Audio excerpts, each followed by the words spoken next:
chẳng tỏ cũng bút xem mình tập bài của sáng thì tiết cũng họ lại thì sắm phải thì hỏi hàng mua biệt thảo December mà họ là bây giờ first Sunday of December là sẽ nghỉ hà đấy buồn buồn tu giảm thảo bây giờ Yesu xuất xảy ship bây giờ Christmas buồn thảo bộ ba mì chúng tụng sớ Yesu này làm gì là bám kền tại xuất xảy tại bởi chứ mà số không nhỏ buồn buồn nhẹ mẹ thiếu gì buồn buồn nhẹ hiếu thiếu gì buồn buồn niệm buồn làm thảo làm hắm gì phiền gì mỏ để xin thiên sắm phải anh nói họ buồn bằng thảo nha buồn bằng thảo biệt thảo bộ tao con Christmas have been cancelled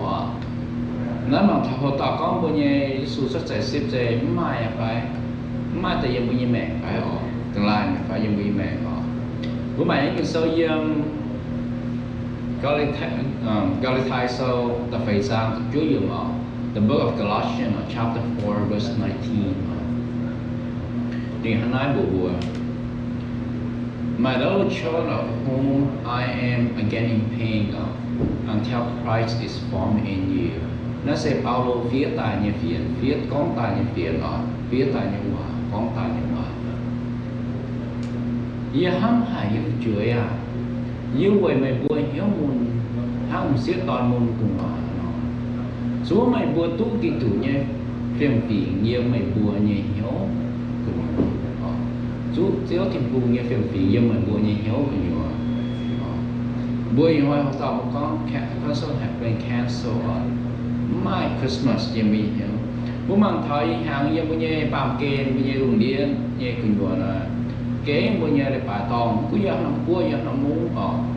và bùa nhẹ tệ bẹn sắm cho phào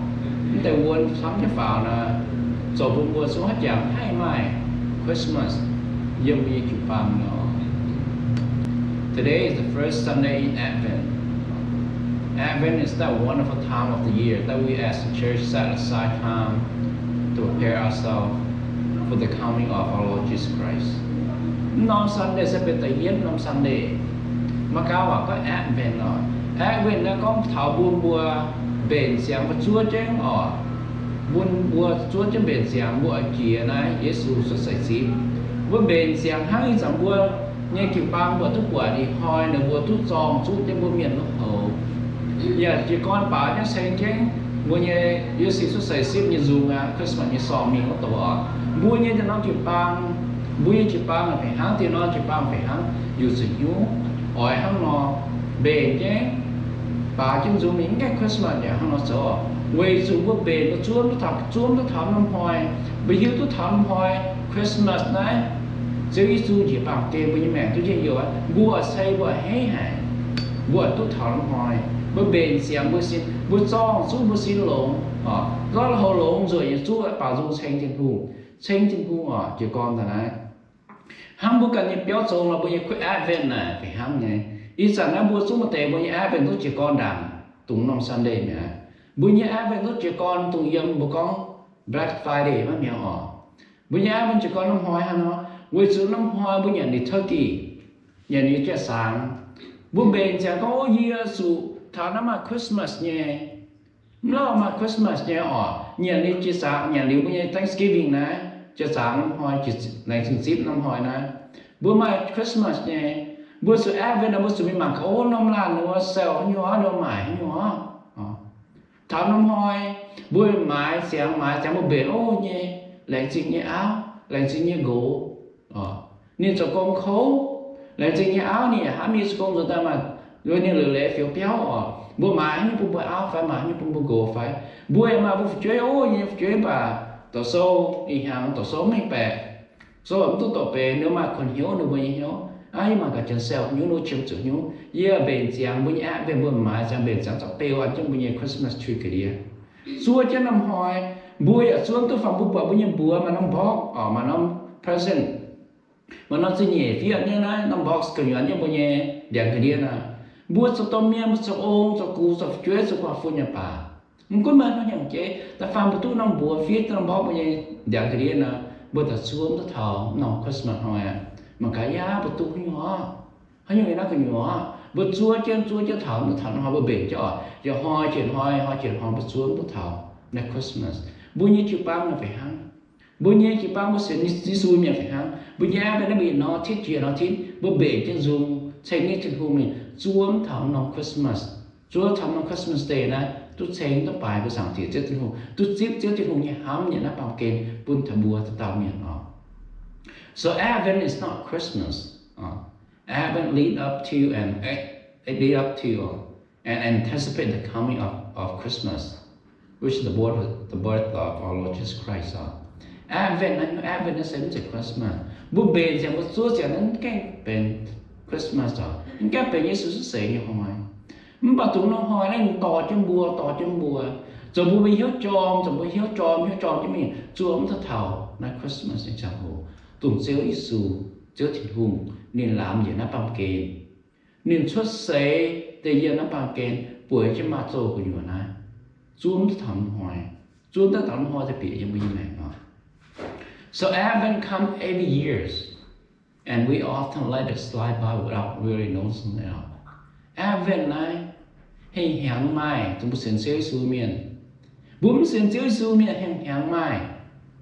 Bùa cảm hiếu tung hăng con bùm xin gieo Yesu miền. Mà hình hàng mai và tung năm hoài bùa bền chào Chúa gieo Yesu này. Bùa Chúa là khu mình. Bùa chúng bền phải mà chẳng bùa chúng bền phải. Bùm chẳng sủ phải, chiến thở bùa phải.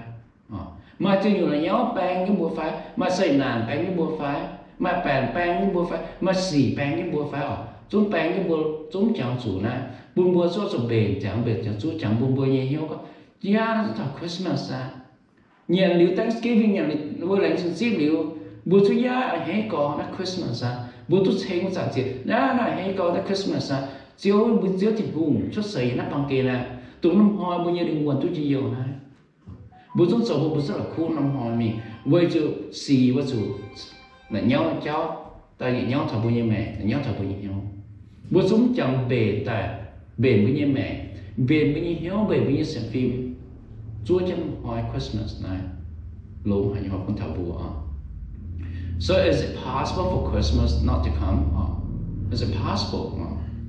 bố ham thảo bố xa thảo nó mình tỏ là bố mặn thảo bố như mẹ bố sẽ như xuôi miền especially bố hay như phải bố mà Christmas trên bố như mẹ bố hiểu tới Christmas trên bố như mẹ là như bố tu chỉ Christmas trên bố như mẹ bố hay tu nói phải ham cho một cả có bố ham nó bố sao bố mặn biểu xong bố mặn dễ mặn miệng nó bố thay hàng bố ta mà Christmas nhá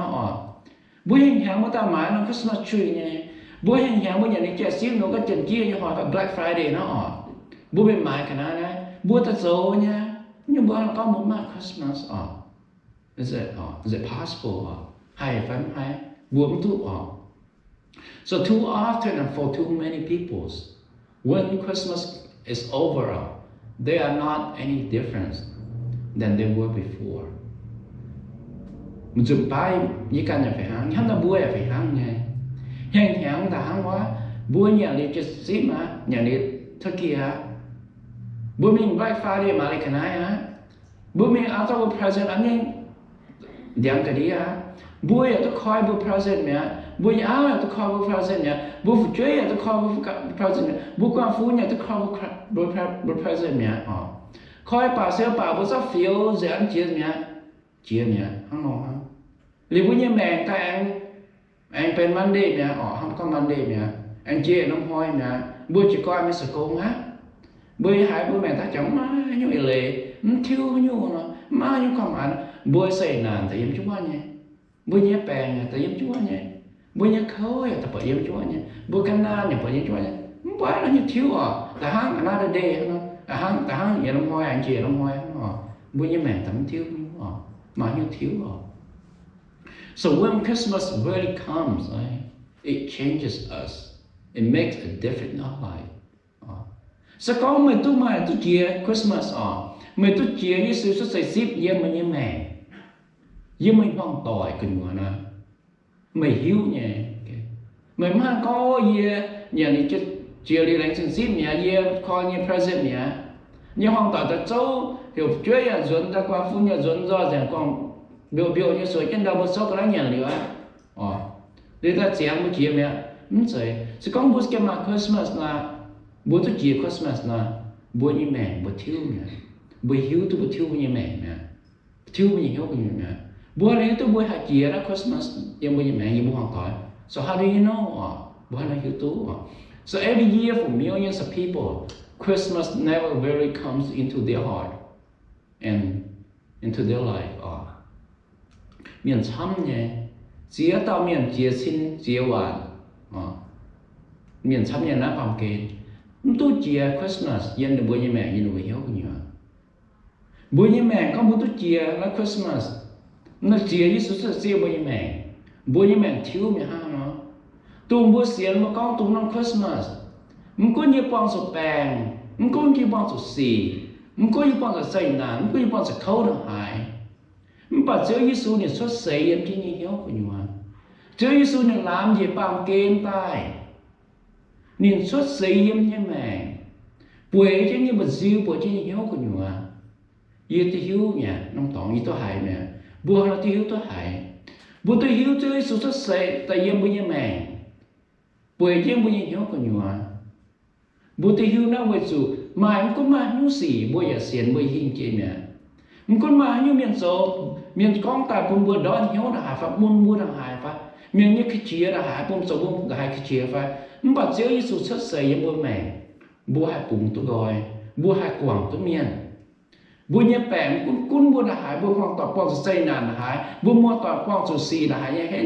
là hại nhưng mà chá dương là bữa như dương là bữa như hết không bảo bữa mà Chúa Giêsu xuất xây nhưng bữa như hiếu của nhau dương bữa như mẹ bữa chứ bữa hiếu của nhau bữa xiên bữa hiếu chiếu tình hùng thành bữa bể thành bữa hình chia bữa hình chia con bữa mẹ mà sang hồ bữa cha bữa hám mà sang hồ bữa mẹ có nhá nhưng mẹ nó cái hại khấu có nha bà hám lộn bà xa lộn có bữa hại như hại bữa hại như trộm có bữa như bèn hại đã như nhé có bữa bữa xin hại đã mà chá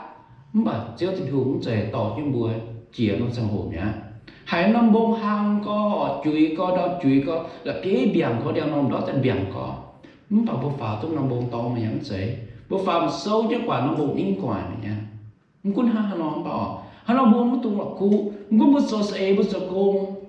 bữa đó nó trong hồ bữa con bữa cho con Chúa Giêsu, cũng bữa nhà công, bữa nó công bữa sau ta cáo chưa mà bể nó công con nhé, Chúa Giêsu bể nó công bữa mày mới không làm gì ta phải mà đót công với trong hồ, Chúa Giêsu bật mà nhẹ công, không phủi mày Chúa Giêsu bền trang sang công, bền trang sang business phải, sang sẽ phải, bữa mai sau nhưng mà như mẹ, mà cha mà hâm cả. Mà trong hồ bùa tóc quang chủ không như xã hội như mẹ cái na như xã hội như mẹ giàu xã hội như bùi hiếu hắn nó yếm hắn nó nhàn nó cái đời này khó rồi như em mà cho mình nó bảo Chúa Giêsu buôn bùa làm tôi chia thiếu bùi như mẹ buôn bùa cạo lồng chia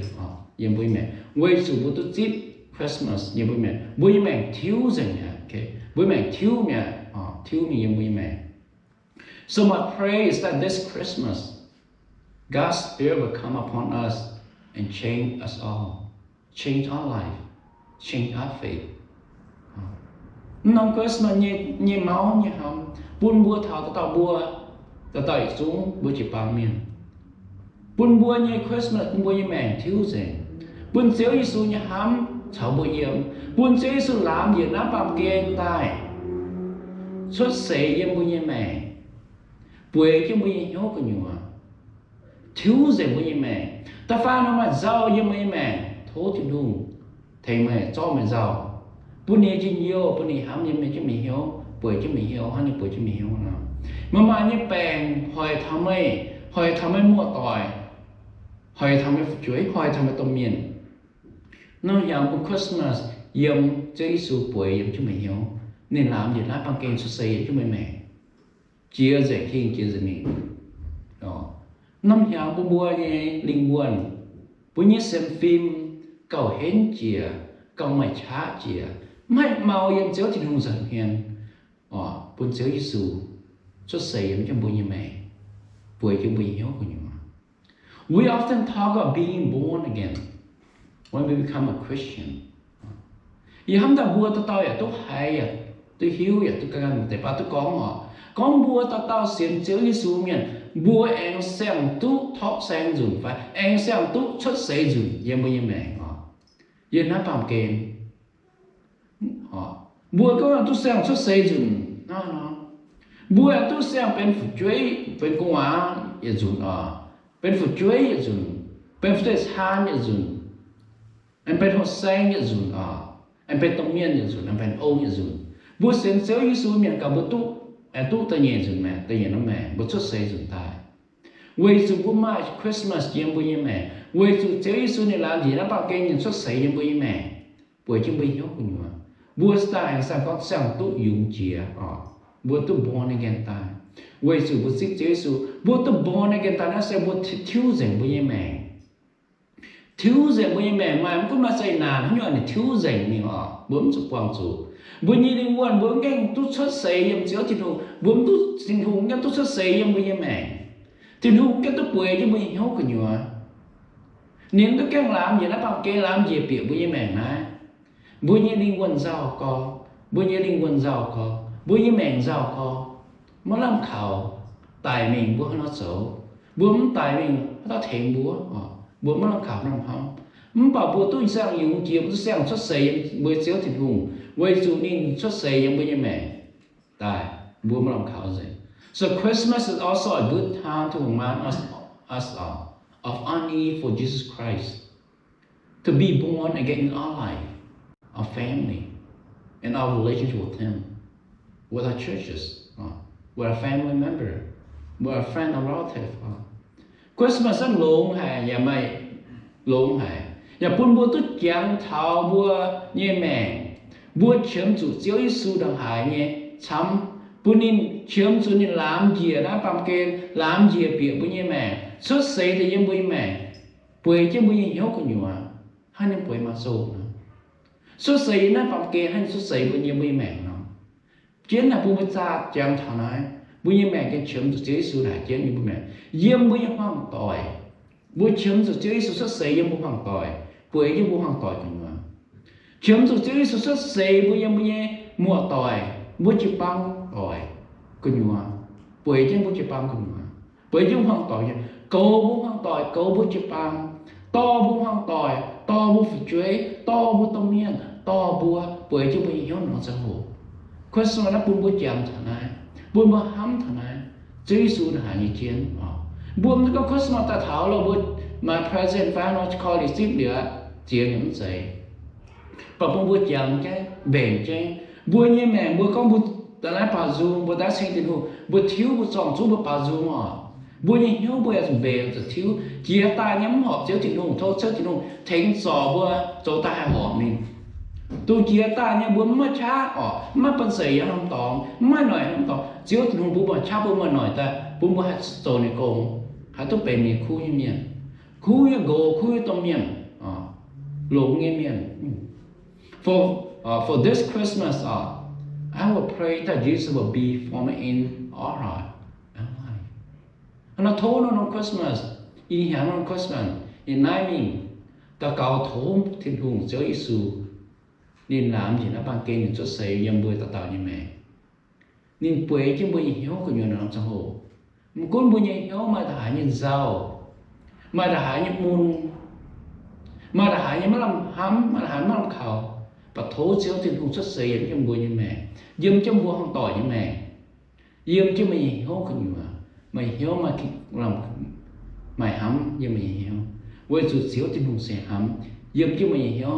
mày hiếu mà như cực for love thôi, cái mày hắm yếm chứ mày hiếu không nhiều. So our greatest need at Christmas is to have Jesus formed in us, to live with us, to show us how to accept and forgive others. And how to get away of the tension that divide us, and how to overcome our fears. Cũng một quan chủ như cầm gì cho là hại phải. Buổi chiều chủ chiến chủ nhé, tham chế là Christmas. Tung vũ bơ nhé, tung năm present anh đến năm đèn cái gì này. Buổi cái tham gia như coi mà cái tu như này. Buổi nhé hiếu buổi mà buổi coi từ tốt bật chữ Giêsu yếm chấm lòng còn còn cái người. Dân cho buổi hiếu. Mà cũng hay nhu bà. Nhưng bỏ bữa là hại khâu hả bà, nhưng bỏ bữa là hại xây bà, thoại bữa là hại khâu hả bà, bữa tôi coi là Chúa Giêsu cho xây tiền cho bữa như mẹ, bữa nhà hai quàng có miếng cho tỏng bữa là hại bà, bua số tòng bua miền phải giờ bua bua mà nổi mà chá hai quả miền giờ bua bua mà nổi mà chá hai thố cái miền thố thố miền quả bua bua mình cũng thấy số tòng bua phải số bua mà chỉ chia phải số bua hoang tỏi cũng chưa thông tỏi phải số bua mà tỏi số bua mà tỏi cũng chưa thông tỏi phải bà thố chưa thì luôn xuất sấy em bua như mẹ buổi trên buổi hiếu còn nhiều buôn bua anh hai chưa thông chào bua hoang tỏi chào những bua một tỏi chào bua phụ chế buôn bua như hiếu khổ yếm. So Satan is working very hard to keep us from being what Jesus had called us to be. Ta xiên ta Satan ta cái nào vậy? Hay nhàng nó làm sao mà cũng hát sẵn nhà ta cũng sẽ hát sẵn nhà số cho bạn sẽ ở số ta hỏi buôn bua mà cả buôn áp hỏi buôn bua nó bằng kênh sản nó chung buôn bua chung hai tu ta số là bài sinh nhìn cũng yếm mà nó phân nó computer mình cũng miệng dân xây đó nàn hai chúng hai mình thấy là bùa hai mình mảng là bùa miệng bút bèn này hiya miệng hai có hai mình thấy là bùa ta cáo người chúng nó mất tỏi nó quần bèn hay chia sự men hay chia sự bùa hay chia sự bùa hàng tỏi nếu bên xây để xong ở ghé ở xe thằng bùa bùn bùm hát xá thằng này bà tòng ở ghé thằng bùa xá thằng bùa bùn bùm hát chút mình thấy bùa chụp bằng tỏi bữa nhiêu mua tỏi ta cáo mình o được bùa hiếu do trên hùng nhám bên thằng làm bùa bảo trên hùng như sẽ trên nhám bên thằng bùa nếu buôn bua hay tỏi hen quảng bà buôn bua hay mà phơi buôn bua hay sử dụng nhỉ mà xem Facebook hay buôn bua hay tốt thế nó hay so bài rồi buôn nhỉ hay tốt thế nó ta cao nhỉ nó chung lộn kìa Satan is working very hard to damage our relationship with God so that we will not be effective in fulfilling a great commission which is leading people to Christ. Still đó Satan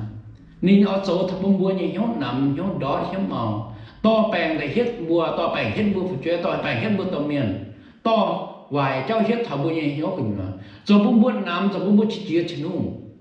trên hung là Yesu quảng lá rồi trên hung như phụ chế sự quảng lá rồi như ta mình là bà sinh mày nha như nhiều mà số như xíu như nhiều mà số như trên hung nha mày được tao trên hung mà tao xíu trên hung nha Yesu quảng lá rồi Yesu quảng tại xây nàn rồi như mẹ nó nói những bé gì mà mày có một bé trên hông mấy xiên mấy khảo mấy mẹ nó sẽ quan nó khâu nhau sao tạm xóm thì cho hết chưa bùi nhau hết chưa bùi sừng phim buôn buôn làm buôn buôn mà chả